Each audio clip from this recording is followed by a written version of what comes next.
Hello साथियों, क्या हालचाल। मैं राशिद आप सभी का स्वागत करता हूं आपके अपने परिवार शिक्षा एम्पायर में। कैसे हैं आप सभी, जल्दी से कमेंट करें, बताएं। उम्मीद है सब बढ़िया होंगे, मस्त होंगे, स्वस्थ होंगे, अपना और अपनों का बहुत सारा ख्याल रख रहे होंगे। तो अपनों का ख्याल रखते रहें और ख्याल रखने के साथ साथ अपनी पढ़ाई का भी ख्याल रखते रहें। पढ़ाई में तैयारी अपनी करते रहें, मेहनत करते रहें, क्योंकि वैकेंसीज आ रही हैं और आ गई हैं। तुम्हें एग्जाम भी जल्दी देखने को मिलेगा। केवीएस की वैकेंसी आ गई है, फॉर्म भरे जा रहे हैं, ठीक है। और जिसकी 26 तारीख जो लास्ट डेट है उसकी 26 दिसंबर है। उससे पहले पहले अपना एग्जाम फॉर्म सबमिट कर दीजिए, ठीक है। और सीटेट के फॉर्म भर चुके हैं, उसका भी एग्जाम जल्द देखने को तुम्हें मिलेगा। इनमें तुम्हें ज़्यादा टाइम नहीं मिलेगा तैयारी करने के लिए। उससे बेहतर है कि तुम पहले से पहले अपनी तैयारी कर लो पूरी, ठीक है। क्योंकि समय रहते अगर तुम चीज़ों को कर लेते हो, समझ लेते हो, तो बाद में तुम्हें दिक्कत नहीं होती है। क्योंकि एग्जाम टाइम पे जब हम तैयारी शुरू करते हैं उस टाइम हमें इतना टाइम नहीं होता कि हम चीज़ों को समझें, ठीक है। क्योंकि जब टाइम होता है उस टाइम चीज़ों को समझा जाता है, और जब एग्जाम नज़दीक आ जाता है या कुछ दिन बचते हैं उस टाइम पे सिर्फ रिवीजन होता है, नई चीज़ को समझने का टाइम हमारे पास नहीं होता। तो इससे बेहतर है कि पहले से पहले तुम अपनी तैयारी पूरी कर दो। अभी तो जितना टाइम है उसमें तुम काफ़ी अच्छी तैयारी कर सकते हो। अगर तुम बस, तुम्हारे अंदर जज्बा होना चाहिए, लगन होनी चाहिए, और मेहनत करने का जज्बा जितना ज़्यादा होगा इतनी अच्छी तुम्हारी मेहनत भी होगी। और अब जब तुम्हारे सामने उद्दीपक सामने आ गया है, स्टूडेंट सामने है कि वैकेंसी हमारे सामने आ गई है, तो अब तुम्हारी स्पीड बढ़ जानी चाहिए, ठीक है। 2 वैकेंसी तुम्हारी ये हैं, और उसके बाद में वो चर्चा में है कि यूपीएसआई की जो वैकेंसी है वो भी तुम्हें जल्द देखने को मिलेंगी, ठीक है। यूपी कांस्टेबल भी जल्दी देखने को मिलेगा। दोनों चीज़ों में जो हिंदी का जो पोर्शन है वो अच्छा खासा वेटेज अपने आप में रखता है, ठीक है। यहाँ से देखो, व्याकरण क्या है, कहीं भी पढ़ लो, ठीक है। उसमें यूपी टेट में पढ़ लो, केवीएस में पढ़ लो, सुपर टेट में पढ़ लो, हिंदी का क्या बदलेगा कोई, हिंदी वही है। व्याकरण वही रहती है, कहीं से कुछ नहीं बदलेगा। कहीं भी तुम किसी भी एग्जाम में चले जाओ वहाँ तुम्हें सेम मिलेगा। यहाँ अब ये मत सोचना कि यार ये तो टेट कैटेगरी के लिए क्लासेस चल रही हैं, यूपीएसआई के लिए भी ये क्लासेस, ठीक है, उतनी ही इंपॉर्टेंट है जितनी कि टेट कैटेगरी के लिए इंपॉर्टेंट होती हैं, ठीक है। अभी वैकेंसी आने की चर्चा में है तो तुम तैयारी में लग जाओ, ठीक है। हिंदी सब्जेक्ट ऐसा होता है जिसमें तुम्हें चांस रहते हैं पूरे में से पूरे नंबर लाने के, लेकिन बशर्ते कब, जब तुम्हारी तैयारी अच्छी हो, पहले से अच्छी हो, और एग्जाम टाइम पर सिर्फ तुम्हें रिविजन करना हो, ठीक। तो शुरू करते हैं। हमने पिछली क्लास में कहाँ तक लिया था, जो रस का जो चैप्टर था हमने वो शुरू किया था। उसमें कुछ बेसिक्स हमने जान लिए थे, रस की डेफिनेशन, कितने रस के भाग होते हैं, और उसमें जो स्थायी भाव थे और जितने रस थे उनमें से हम 2 रस देख चुके थे। ये कौन कौन सा, एक तो देखा था हमने श्रृंगार रस, दूसरा करुण रस। आज उससे आगे हम चलते हैं और बाकी जितने भी रस हमारे हैं उन पे सब पर हम चर्चा करेंगे एक एक करके। तो हमने अभी फिलहाल यहाँ लिखा हुआ है हास्य रस लिखा हुआ है, और यहीं से हम शुरू करते हैं। हमारा तीसरा रस है, 2 रस हम देख चुके हैं, दूसरे के बाद में तीसरा रस हमारा यहाँ शुरू होता है। कौन सा, हास्य रस। हास्य रस जो लिखा है इसका स्थायी भाव क्या होता है, स्थायी भाव होता है हास या हंसी। मतलब कोई ऐसा काव्य या ऐसी पंक्तियां जिनको पढ़ने पर, देखने पर या सुनने पर, जिनको पढ़ने, देखने, सुनने, पाठक को या सुनने वाले को या देखने वाले को हंसी का भाव जागृत होता है या हंसी का भाव उत्पन्न होता है, उसके हृदय में हंसी का भाव जागृत होता है, तो वहां क्या होता है, हमारा हास्य रस होता है। क्या, हास्य रस होता है, याद रहेगा, हास्य रस होता है। जिसको भी, जिस चीज को देख करके हमें हंसी आती है, ठीक है, तो उसमें क्या होता है, हास्य रस होता है। जैसे उसके कुछ मैंने उदाहरण लिखे हैं। उदाहरण में पहला उदाहरण दिया है मैंने कि सिरा पर गंगा हंसे, भुजानी पर भुजंगा हंसे। सिरा पर गंगा हंसे, भुजानी पर भुजंगा हंसे, हास ही को दंगा भयो, हास ही को दंगा भयो नंगा के विवाह में, हास ही को दंगा भयो नंगा के विवाह में।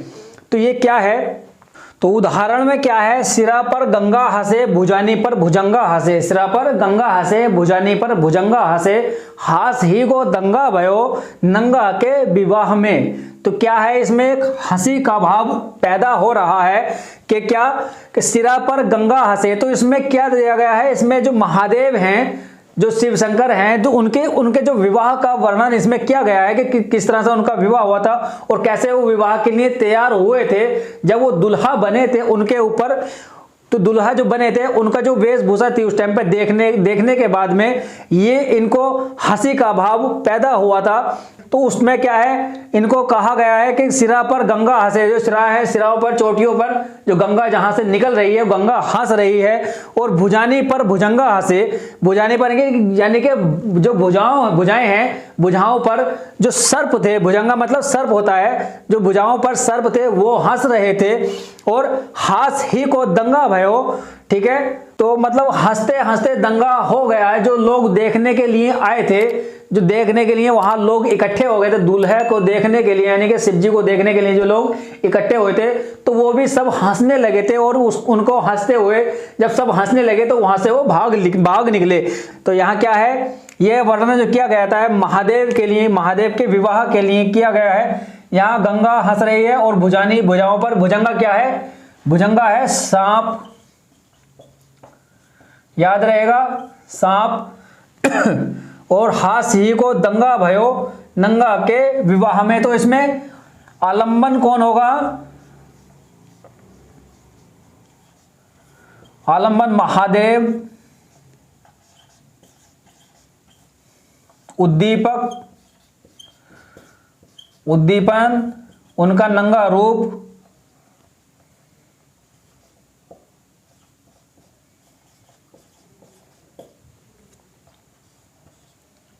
और अनुभाव गंगा, क्योंकि प्रतिक्रिया किस पर हो रही थी, प्रतिक्रिया किस पर हो रही थी, तो प्रतिक्रिया हो रही थी गंगा पर और सांप पर, यही लोग हंस रहे थे ना देख करके। तो इसमें आलंबन, उद्दीपन और अनुभव। जो कोई नए बच्चे हमारे साथ आज जुड़े होंगे, स्टूडेंट जो हमारे साथ आज जुड़े हैं नए, उनको ये चीज अगर समझ में नहीं आ रही हो तो हमारे पुरानी क्लासेस जो हुई हैं रस की, इससे पहली 2 क्लासेस हो चुकी हैं रस की, उसमें जाएं। मैंने बहुत अच्छे से, बहुत डिटेल से समझाने की कोशिश की है उसमें कि आलंबन, उद्दीपन, अनुभव क्या क्या है, इनको अलग अलग हमने समझाया है। तो आप पहले जाएं, उन क्लासों को देखें, फिर यहां आए तो आपको बहुत अच्छे से समझ में आएगा, ठीक है। तो पहला उदाहरण ये हमारा हुआ। दूसरा उदाहरण क्या है कि कर्ज ये थोड़ा हंसी वाला है, इसको देख लेना। तुम में से कुछ लोग ऐसे होंगे जिन्होंने लिया होगा और जिन्होंने दिया होगा क्या, कर्जा, ठीक है। तो उन्हीं के ऊपर है, थोड़ा देखना, इसको रिलेट करना कि कर्जा देता मित्र को, कर्जा देता मित्र को वह मूर्ख कहलाए। क्या, कर्जा देता मित्र को वह मूर्ख कहलाए। महामूर्ख वह यार है, महामूर्ख वह यार है जो कर्जा वापस लौटाए। क्या, जो कर्जा वापस लौटाए, जो वापस लौटाएगा वो महामूर्ख यार है। दोस्त से अगर कर्जा लिया है तो वो वापस लौटाएगा, तो महामूर्ख उसको यहां बताया गया है, ठीक है। कर्जा देता मित्र को वह मूर्ख कहलाए। क्यों कहलाता है वह मूर्ख, क्योंकि दोस्त को कर्जा देने के बाद में या तो दोस्ती खत्म होती है या पैसा खत्म होता है, 2 ही चीजें इसमें होती हैं, ठीक है। तो इसीलिए यहां कहा गया कि कर्जा देता मित्र को वह मूर्ख कहलाए। क्या, वह मूर्ख कहलाए। और महामूर्ख वह यार है जो कर्जा वापस लौटाए। क्या, जो कर्जा वापस लौटाए। तो यहां इसमें हंसी का भाव पैदा हो रहा है, हंसी स्थायी भाव जो है हमारा, वो हास्य स्थायी भाव यहां जागृत हो रहा है, ठीक है। तो यहां हमारा हास्य रस होता है, ठीक है। और इस वाले को थोड़ा ध्यान रखना, सोच समझ के देना, सोच समझ के ही लेना, क्या, कर्जा, ठीक। तो इसको नोट करो जरा, आगे चलते हैं हम। अगला अपना देखते हैं कौन सा आ रहा सब। अब शुरू करते हैं अपना वीर रस। कौन सा, वीर रस। अब थोड़ा सा हंसी मजाक हो गई है, वीरता वाली भाव देखते हैं। तो अब आता है क्या, वीर रस।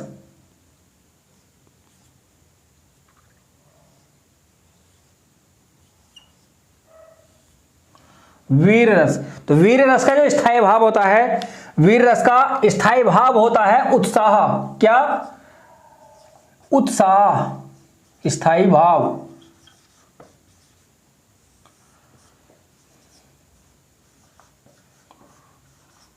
उत्साह। तो वीरता जो है वो 3 तरह से इसमें दर्शाई जाती है। दानवीर, ठीक है, दानवीर, दयावीर, बलवीर। तो इसमें 3 तरह से वीरता के भाव देखने को मिलते हैं। वीर।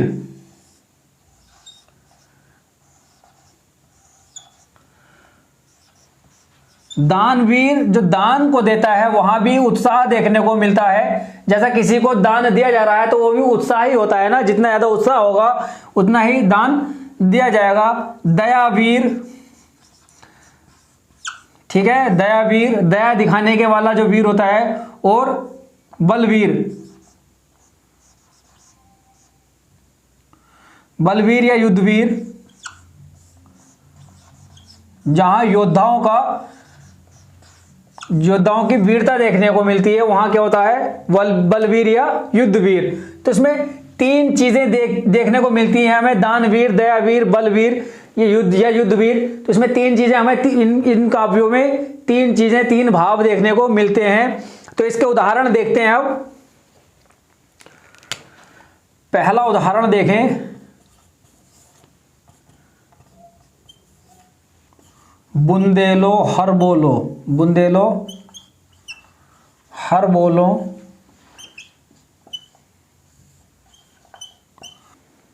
बुंदेलो हर बोलो के मुख हमने सुनी कहानी थी, खूब लड़ी मर्दानी वह तो झांसी वाली रानी थी। तो इसके पढ़ने में ही हमें उत्साह का भाव पैदा हो रहा है, उत्साह आ रहा है कि कैसी झांसी वाली रानी कैसी होगी, कितनी लड़ी थी, कितनी वीरता से उसने लड़ा होगा, कितनी वीरता उसमें अंदर थी।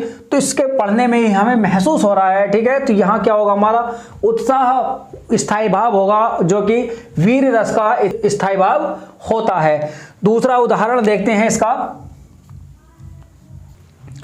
तो दूसरा जो उदाहरण है हमारा यह है कि फहरी ध्वजा फड़की भुजा। फहरी ध्वजा यानी जो झंडा होता है, फहरी ध्वजा, झंडा लहराएगा और फड़की भुजाएं फड़केंगी। बलिदान की ज्वाला उठी, बलिदान की जो ज्वालाएं हैं, बलिदान देने की जो अग्नि है वो उठी। निज मातृभूमि के मान में, निज मातृभूमि यानी कि अपनी मातृभूमि या अपनी जन्मभूमि, अपनी भूमि के मान में चढ़मुंड की माला उठी। सिरों की जो माला है, सिरों के मुंडियों की माला भी उठी तो उठ जाए, ठीक है। क्या है, फहरी ध्वजा फड़की भुजा, बलिदान की ज्वाला उठी। मातृभूमि यानी निज मातृभूमि के मान में चढ़मुंड की माला उठी। तो इसमें क्या है, एक उत्साह का वर्धन हो रहा है, उत्साह जागृत हो रहा है यहाँ। तो इसमें जो आलंबन है, आलंबन क्या होगा हमारा, आलंबन है इसमें शत्रु। आलंबन कौन, जो कि हमें भड़का रहा है, ये जिससे हमें हमारे अंदर जो भाव पैदा हो रहे हैं, आलंबन शत्रु है। शत्रु हमें भड़का रहा है हमारे अंदर, उसकी वजह से ही हमारे अंदर भाव, वीरता के भाव या उत्साह पैदा होता है। और इसमें जो आश्रय है, आश्रय कौन है, जिस पर यह भाव, जिस पर भाव प्रकट होता है, जिसके हृदय में भाव उत्पन्न होते हैं, वो होता है आश्रय। आश्रय क्या है, देशभक्त वीर पुरुष, जो देशभक्त वीर पुरुष है उसके अंदर उत्साह का भाव पैदा हो रहा है। तो यहाँ क्या है, आश्रय। और उद्दीपन कौन है, युद्ध की ललकार, जो सामने वाला जो दुश्मन है हमारा वो हमें युद्ध के लिए ललकार रहा है, तो वो क्या है, हमारा उद्दीपन हो जाएगा। मतलब उद्दीपन कोई भी ऐसी चीज है जो हमें क्रिया करने पर मजबूर कर दे, जो क्रिया करने पर मजबूर कर दे, अचानक से क्रिया करने पर मजबूर कर दे, वो क्या है, ये उद्दीपन होता है। और उद्दीपन कौन है इसमें, युद्ध की ललकार, जो शत्रु हमारा युद्ध के लिए हमें ललकार रहा है। और अनुभाव क्या है, अनुभाव है इसमें भुजाएं फड़कना, जो यहाँ है ना, फहरी ध्वजा यानी कि झंडा फहरा और फड़की भुजाएं फड़की। तो यहाँ क्या है, भुजाएं फड़कना क्या है, अनुभाव। जो क्रिया हमारी हो रही है, जो अनुक्रिया हम दे रहे हैं, आउटपुट जो निकल रहा है हमसे, वो हमारी भुजाएं फड़क रही हैं कि युद्ध के लिए कब वो दिन आएगा, कब वो समय आएगा युद्ध के लिए, और हमारे हाथ हमारे चलेंगे, हमारी तलवार चलेगी। बलिदान की भावना, अनुभाव क्या, बलिदान की भावना भी हमारे अंदर उत्पन्न होगी, ठीक है। तो और इसमें जो संचारी भाव होगा, संचारी भाव क्या होगा, गर्व होगा, खुद पर गर्व करना, और मतलब बहुत सी देशभक्ति के लिए वो क्या है, संचारी भाव हैं, जो हमारे स्थायी भाव को गति प्रदान करते हैं और स्थायी सीमा तक पहुंचाते हैं, ठीक है। तो यहाँ वीर रस भी हमारा कंप्लीट हो गया है, इसको नोट करो जरा जल्दी से। अगला देखें हम, अगला क्या होगा हमारा, रौद्र रस होगा। क्या, रौद्र रस, उसको देखते हैं, इसको नोट करो। चौथा हो गया, पांचवा था हमारा अब रौद्र रस।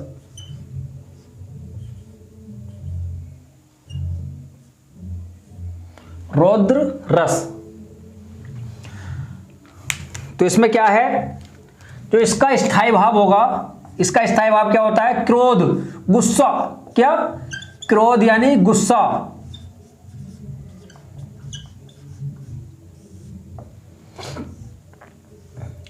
काव्य वो जहां पर या जिस काव्य को पढ़ने, सुनने या देखने पर पाठक या देखने वाले या सुनने वाले के हृदय में क्रोध की भावना, एक क्रोध का भाव उत्पन्न हो, जागृत हो, तो वहां क्या होगा, वहां हमारा क्रोध रस होगा। ठीक है, तो इसके उदाहरण देखते हैं हम। डेफिनेशन जो मैं बोल रहा हूं उसको तुम लिखते रहो, उदाहरण मैं यहां लिखकर तुम्हें समझा दूंगा, डेफिनेशन तुम खुद से लिखो। ठीक है, क्योंकि खुद से लिखोगे तो बहुत अच्छे से समझ में आएगा। जो चीजें हम खुद से अपने हाथ से लिखते हैं, आधी चीजें हमारे लिखते लिखते ही याद हो जाती हैं, बाद में दिक्कत नहीं होगी।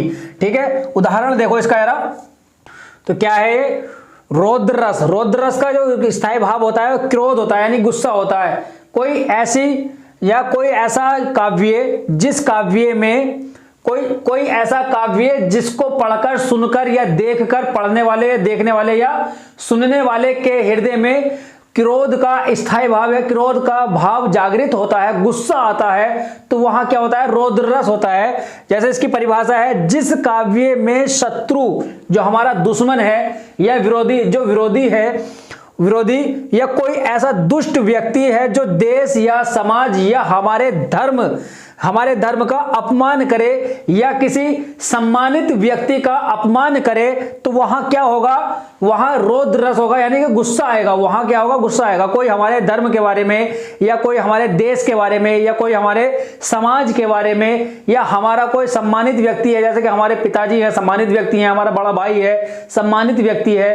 तो उसके बारे में अगर कोई अपमानित शब्द कहे या उसका अपमान करे, तो वहां क्या हमें क्या आएगा, गुस्सा आएगा, वहां क्रोध आएगा कि बस एकदम से शुरू हो जाओ, वो वाला क्रोध आएगा। तो वहां क्या है, वहां रौद्र रस होता है। रौद्र रस का जो स्थायी भाव है वो क्या है, क्रोध होता है, गुस्सा। तो वहां यही कहा गया है। और इसका उदाहरण क्या है, उस काल मारे क्रोध के तन कांपने उनका लगा, यानी उस काल मारे क्रोध के, गुस्से के मारे तन उनका कांपने लगा। कोई भी व्यक्ति, यहां मान के चलो कोई भी व्यक्ति होंगे और उनको किसी ने अपमानित शब्द कहे होंगे या गुस्सा दिलाने वाले कुछ शब्द कहे होंगे, तो उनको गुस्सा आया। क्या, यहां जो सुनने वाला है उसको गुस्सा आया और गुस्से से यानी क्रोध के मारे उनका तन कांपने लगा। कहते हैं ना कि गुस्से से मेरा बदन पूरा कांप रहा है, बस शुरू हो जाऊंगा, मार बैठूंगा और ठूक दूंगा, पीट दूंगा, वो वाला। ठीक है, करना मत ऐसे कि तन कांपने उनका लगा, उनका तन कांपने लगा गुस्से से, जैसे मानो हवा के जोर से सोता हुआ सागर जगा। जब सागर होता है ना, समुद्र देखा होगा, समुद्र की लहरें कैसे आती हैं, हवा के जोर से उसकी लहरें आती हैं। तो जैसे कि समुद्र शांत है, शांत समुद्र है, पानी उसका शांत है, और हवा की जब लहरें आई, हवा की जब झोंका आया, हवा का जो जोर आया, उससे सारी लहरें एकदम से ऊपर नीचे होकर बहुत तेजी से चलती हैं। तो वहां क्या है, जैसे सोता हुआ सागर जगा है, सागर यानी समुद्र का पानी सो रहा है और हवा के जोर से वो लहरें चलने लगी समुद्र की, तो वहां उसी से उसकी कंपेयर की गई है। इतना गुस्सा है कि सोता हुआ जैसे सागर जग जाता है एकदम से, वैसा ही उनका तन कांपने लगा। तो यहां क्या है, आलंबन कौन होगा, यहां आलंबन वह होगा, वह व्यक्ति होगा जो अपमानित शब्द कह रहा है। ठीक है, वह व्यक्ति होगा जिसकी वजह से गुस्सा आ रहा है। और उद्दीपन क्या होगा, उद्दीपन उसके जो अपमानित शब्द हैं, अपमान करने वाले शब्द हैं, जो जैसे वो शब्द कह रहा है, वो क्या है, उद्दीपन है। वो उसके जो शब्द हैं वो हमारे गुस्से को और भड़का रहे हैं, यानी को और बढ़ा रहे हैं, यानी गति प्रदान कर रहे हैं। ठीक है, और अनुभव क्या होगा, अनुभव वो होता है जो हम प्रतिक्रिया करते हैं। जैसे कि हमसे किसी ने कुछ कहा, तो हमारे अंदर जो गुस्से की भावना हुई, उसके बाद में जो हम प्रतिक्रिया करेंगे, तो वो क्या है, अनुभव होगा। तो वहां क्या है, प्रतिक्रिया, तन कांपना, यानी ना तन कांप रहा है, तो क्या है, अनुभव है वो। ठीक है, तो इस तरह से जो हमारा स्थायी भाव उत्पन्न होता है इन चीजों से। ठीक है, यहां रौद्र रस हमारा हो गया है। इसके बाद इसको नोट करो जल्दी से, फिर अगला देखते हैं हम। कर लिया, ठीक है। तो अगला जो हमारा रस है, भयानक रस है। भयानक रस, इसका जो स्थायी भाव होता है, भयानक रस का स्थायी भाव होता है भय, यानी कि डर। जिन वाक्यों या जिन काव्यों में पढ़ने पर, सुनने पर, लिखने पर, देखने पर हमें भय उत्पन्न होता है या डर उत्पन्न होता है, भय नामक स्थायी भाव हमारे हृदय में जागृत होता है, तो वहां भयानक रस होता है, भय उत्पन्न हो रहा है। तो उसमें एक उदाहरण है कि एक और अजगर ही लखावे, एक और मृगराय। तो इसमें क्या है, एक और अजगर यानी कि कोई व्यक्ति है, एक साइड में अजगर है, उसके अजगर सांप होता है ना, अजगर है, और एक और मृगराय यानी शेर, मृगराय बोलते हैं शेर को, इसको बोलते हैं मृगराय, शेर। तो एक और अजगर है और एक और शेर है, वकल बटोही बीच ही, वकल बटोही बीच ही यानी कि जान अटकी हुई है बीच में ही, पर ये मूर्छा खाए, और मूर्छा खाकर गिर गया यानी कि बेहोश हो गया। तो इसमें जो वो आलंबन होगा, आलंबन, इसमें शेर होगा और अजगर होगा, आलंबन शेर और अजगर, ठीक है। वही तो हमारे भाव को गति प्रदान कर रहे हैं ना, जागृत कर रहे हैं। गति तो वो संचारी भाव करते हैं, जागृत कौन कर रहा है, हमारा स्थायी भाव आलंबन, जो क्या है, शेर है और अजगर है। और उद्दीपन क्या होगा इसमें, उद्दीपन मतलब जो बढ़ा दे, ठीक है। क्या है, उद्दीपन होगा शेर की दहाड़, उद्दीपन होगा शेर की दहाड़, और अजगर का बड़ा रूप, दहाड़ और बड़ा रूप, ये क्या होगा, उद्दीपन होगा। और इसमें जो अनुभाव होगा, अनुभाव क्या हो रहा है इसमें, मूर्छा खाना, मूर्छा खाकर गिरना, ठीक है, समझ में आ गया। एक और अजगर ही लखावे, एक और मृगराय यानी कि एक और अजगर है, सामने अजगर है मान के चलो, और पीछे शेर है, ना आगे जा सकते हैं ना पीछे जा सकते हैं, बीच में जान अटकी हुई है, और मूर्छा खाकर यानी कि चक्कर खाकर गिर गए हैं, बेहोश हो गए हैं। तो यहां आलंबन जो होगा हमारा, वो शेर होगा और अजगर होगा। आलंबन मतलब जिसकी वजह से हमारे स्थायी भाव जागृत हो रहे हैं। विभाव होता है ना, विभाव हमारे स्थायी भावों को जागृत करता है, और विभाव में ही दो चीज आती हैं, आलंबन और उद्दीपन। ये मैंने सब कुछ पिछली क्लासेस में बहुत अच्छे से समझा रखा है, ठीक है। तो पिछली क्लासेस जरूर देखें तब यहां आए। तो आलंबन हो गया शेर अजगर, और उद्दीपन हो गया शेर की दहाड़ और अजगर का बड़ा रूप। और अनुभव क्या होगा, जो हमारे अंदर से प्रतिक्रिया हो रही है, आउटपुट क्या दे रहे हैं हम, कि मूर्छा खाकर यानी कि चक्कर खाकर गिर गए हैं, ठीक है। और उसके बाद में सातवां जो हमारा रस आता है, विभत्स रस आता है, विभत्स, ठीक है, विभत्स। तो इसका क्या है, इसका स्थायी भाव होता है जुगुप्सा यानी घृणा, जुगुप्सा यानी घृणा, किसी चीज से घृणा। जी कैसे, जिस काव्य में घृणा या जुगुप्सा का भाव पैदा हो, घृणा किसी चीज को देखकर घृण हो, चिड़न हो, ठीक है, उससे जैसे कि बचते हैं ना, बहुत सी चीजों से घृणा होती है, बचते हैं उस चीज से, तो वहां क्या है, जुगुप्सा होती है, उस चीज को जुगुप्सा बोलते हैं। जैसे इसमें उदाहरण दिया है, सब जीव खींच कर कोवे चुभला चबला कर खाते। जो कोई लाश है उसको कौवे क्या है, चुबला खींच कर, चुबला कर, चबा कर, मतलब खींच कर खाते हैं उसको। तो वहां क्या होता है, घृणा होती है, ठीक है, थोड़ा दुख भी होता है, घृणा भी होती है, वो सब इसमें जुगुप्सा में आता है। उसके बाद है कहूं श्रृगाल, ये दूसरा है, ये पहला एक ही है, ठीक है, और यहां दूसरा है ये, कहूं श्रृगाल को मृतक अंग पर घात लगावे। यहां भी क्या है, को मृतक अंग यानी कि जो मृतक अंग है, मरे हुए का अंग है, शरीर है, उस पर घात लगाते हैं। और कहा को सब पर बैठी गिद्ध बैठे हैं और चट चोट चलावत, ठीक है। तो यहां भी क्या है, घृणा है, यहां भी सबके ऊपर ही है, सबको खाने के ऊपर है, गिद्ध कौवे खा रहे हैं, ठीक है। तो यहां भी क्या है, घृणा है हमारी। और इसको जल्द से नोट करो, अगला देखते हैं। अब 7 हो गए हमारे, 8वां देखते हैं। 8वां आता है हमारा अद्भुत, क्या आएगा, अद्भुत रस,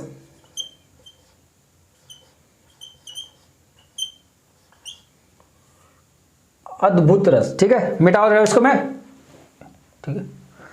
तो यहां हमारा जो 8वां जो रस आता है वो आता है अद्भुत रस, यानी जिसका स्थायी भाव होता है आश्चर्य, जिन पर यकीन ना किया जा सकता और काव्य, इसकी परिभाषा क्या है? काव्य ऐसा काव्य जिसमें असाधारण या अलौकिक या आश्चर्यजनक वस्तु या दृश्य को देख करके जिसमें यकीन या विश्वास नहीं किया जा सकता, वहां क्या होता है? अद्भुत रस होता है। जैसे इसमें एक उदाहरण दिया गया है, उदाहरण के तौर पर यह है कि मछली चलकर जमीन पर आई, अचंबा देखा ये अली भाई।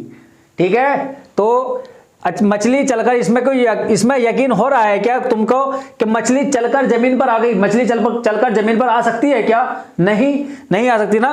कि मछली चलकर जमीन पर आई, अचंबा देखा ये अली भाई। अली भाई नहीं, अचंबा देखा है कि मछली चलकर जमीन पर आई है। यकीन हो रहा है, विश्वास हो रहा है ना। आश्चर्यजनक है, असंभव है, असाधारण बात है। ठीक है, तो उसका उदाहरण है, जो मेन उदाहरण है कि बिनु पद चले सुने बिनु काना, कर बिनु कर्म करे विधि नाना। तो इसमें भी क्या है कि बिना पद के यानी कि बिना पैरों के चल रहा है, और सुने बिनु काना, कानों के बिना सुन भी रहा है, और कर बिनु कर्म करे विधि नाना। यहाँ जो ये कर्म है ये हाथों के लिए किया जाता है। कर यानी कि करना, यानी हाथों से कुछ काम करना। तो कर का जो भाव आता है वो यहाँ हाथ से आता है। कर बिनु कर्म यानी कि बिना हाथ के बिना कर्म कर रहा है, और विधि नाना यानी विधि के अनुरूप काम कर रहा है। तो यहाँ भी क्या है? यहाँ भी अविश्वसनीय या जिस पर यकीन नहीं किया जा सकता वह बात यहाँ की गई है। ठीक है, तो यहां क्या हुआ? हमारा आश्चर्य स्थायी भाव है, और उसका रस कौन सा है? अद्भुत रस है। वहीं दूसरा जो हमारा 9वां रस आता है, शांत रस। यहां तक के जो रस हैं वही भरत मुनि ने माने हैं 8 रस। 8 रस किसने माने हैं? भरत मुनि ने। यहां से आगे जो शांत रस है ये दूसरे आचार्यों ने माना है। शांत रस का स्थायी भाव होता है निर्वेद या ईश्वरीय रति। जो श्रृंगार रस में रति हुई थी, नायक नायिका के प्रति, नायक नायिका के मिलन या विरह के प्रति जो रति हो रही थी, प्रेम की भाव हो रही थी, यहाँ है ईश्वरीय रति यानी कि ईश्वर के प्रति प्रेम की जो भावना है वो क्या है? रत या निर्वेद कहलाई जाती है, जिसका रस क्या होता है? शांत रस। इसमें शांति होती है। जैसे कि तुम्हारे कोई ईश्वर के प्रति जो काम करता है, जो सब कुछ दुनियादारी के कामों को छोड़ करके ईश्वर के ही लिए अपनी जिंदगी जीते हैं, ठीक है, वो क्या होता है? वो रस, यो शांत रस, वहां शांत रस देखने को मिलता है। तो शांत रस होता है। इसका जो निर्वेद स्थायी भाव है, इसका जो उदाहरण है वो क्या है? एक उदाहरण मैंने लिखा है, माटी कहे कुम्हार से तू क्यों रोंदे मोए। क्या है? माटी, जब कुम्हार माटी के बर्तन बनाता है उसको रोंदता है, मतलब यानी कि घुमा के कुचल करके, वैसे मतलब खूब सारा उसको रोंदता है। तो माटी वही कह रही है, मिट्टी कह रही है कि माटी, या इसमें कहा गया है कि माटी कहे कुम्हार से, मिट्टी कुम्हार से कह रही है कि तू क्यों रोंदे मोए, यानी कि मुझे क्यों रोंद रहा है। और फिर आता है, एक दिन ऐसा आएगा कि मैं रोंदूंगी तोय। इसमें क्या है? मरने के, मृत्यु के बाद में जब सबको दफनाया जाता है, ठीक है, जमीन में, तो वहां एक भाव, ये मिट्टी कह रही है कि एक दिन ऐसा आएगा मैं तुझे रोंदूंगी। ठीक है, तो वहां क्या है? मिट्टी में ही मिल जाना है। तो यहां क्या है? यहां हमारा शांत रस पैदा होता है, या स्थायी भाव जो है हमारा निर्वेद यहां देखने को मिलता है। ठीक है, तो यहां हमारे 9 रस कंप्लीट हो गए हैं, और आशा करता हूं, उम्मीद करता हूं कि मैंने जिस तरह से तुमको समझाने की कोशिश की है, ठीक है, बहुत अच्छे से मैंने समझाने की कोशिश तुम्हें की है, और बहुत अच्छे से तुमको समझ में भी आया होगा। ठीक है, जो चीज समझ में नहीं आई हो उसको कमेंट करके बताएं, हम उसको तुम्हारे जो भी समस्या है उसको समाधान हम करेंगे। ठीक है, तो क्लास कैसी लगी उसको भी कमेंट करके बताएं। ठीक है, और लाइक शेयर सब्सक्राइब जरूर कर दें यार। अपने परिवार को, शिक्षा एम्पायर परिवार आपका अपना ही परिवार है, उसको जल्द से जल्द, ज्यादा से ज्यादा अपने दोस्तों तक फैलाओ, और उनको बताओ कि क्लासेस यहाँ चल रही हैं, बहुत अच्छे से आपको पढ़ाया जा रहा है, कितने डीप में, कितने तल्लीनता से, डिटेल में आपको बताया जा रहा है। जो बच्चे नए जुड़े हैं, ठीक है, उनको थोड़ी दिक्कत यहाँ हो रही होगी, वो शुरू से जाएं, पीछे जहां हमने शुरू किया है। जो बच्चे पुराने जुड़े हुए हैं उनको पता है कि कितने डीप से हमने यहाँ शुरू की है क्लासेस। हिंदी जहां हमने शुरू की है, हिंदी को भी, हिंदी शब्द की उत्पत्ति कहां से हुई है वहां से हमने बिल्कुल शुरू किया है, बिल्कुल जीरो से, लेकर के हम चल रहे हैं और आज अब यहाँ रस का जो चैप्टर था वो भी कंप्लीट ही कर चुके हैं लगभग। ठीक है, तो आज हम अपनी क्लास यहीं तक रखते हैं। आज का सेशन हम यहीं तक रखते हैं। इससे आगे हम अगले सेशन में देखेंगे। तब तक के लिए हंसते रहें, मुस्कुराते रहें, अपना और अपनों का बहुत सारा ख्याल रखें। धन्यवाद, जय हिंद। ठीक है, टेक केयर।